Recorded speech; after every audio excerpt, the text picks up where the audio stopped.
আচ্ছা, আমি প্রথমে প্যানে একটু তেল দিয়েছি, তারপর একটা ডিম আমি লবণ দিয়ে ভেঙে ফেটে রেখেছি। তো সেই ডিমটাই প্যানে দিয়ে দিলাম। তারপর এখানে আমি 2 পিস পাউরুটি দিয়েছি। এই তো দেওয়ার পর যখন আমার ডিমটা হয়ে যাবে, তারপর আমি পাউরুটিটা সহ ডিম সহ একদম উল্টে দেবো আর কি। তো এই তো আমি পাউরুটিগুলো উল্টে দিয়েছি, দেখেন আমার এই পাশে ডিমটা কিন্তু হয়ে গিয়েছে।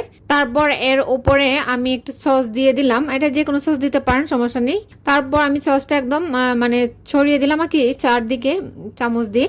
তারপর এখানে আমি সবজি ভাজি দিয়েছি, আপনারা চাইলে অন্য কিছু দিতে পারেন, তবে সবজিটা দিলে ভালো হয় কি বাচ্চারা তো খেতে চায় না, এভাবে করে দিলে খেয়ে নেবে। তো সেজন্য আমি সবজিটা দিয়েছি। তো সবজি দেওয়ার পর এখানে আমি যে পাশে ডিমগুলো ছিল এগুলো কিন্তু আমি একটু বাজ করে করে উঠিয়ে দিচ্ছি। তারপর দেখেন এভাবে একটু পাউরুটিটা আমি একটু বাজ করে দিলাম, যেহেতু দুইটা ছিল এখানে এজন্য এভাবে করা গেছে আর কি। তো যাই হোক, দেখেন পাউরুটিটা কিন্তু একদম মুচমুচে লাল হয়ে গিয়েছে। এখন আমি একটু শেপ দিয়ে কেটে নিচ্ছি পেনেই। তো এই তো আমি কেটে নিচ্ছি। আর এভাবে নাস্তাটা বানালে কিন্তু ভালো হয়, খেতেও কিন্তু অনেক টেস্ট হয়, আর বাচ্চাদের জন্য ভালো, সবজিটাও খেয়ে ফেলবে। তো এই তো ফাইনালি এমন হয়েছে দেখতে।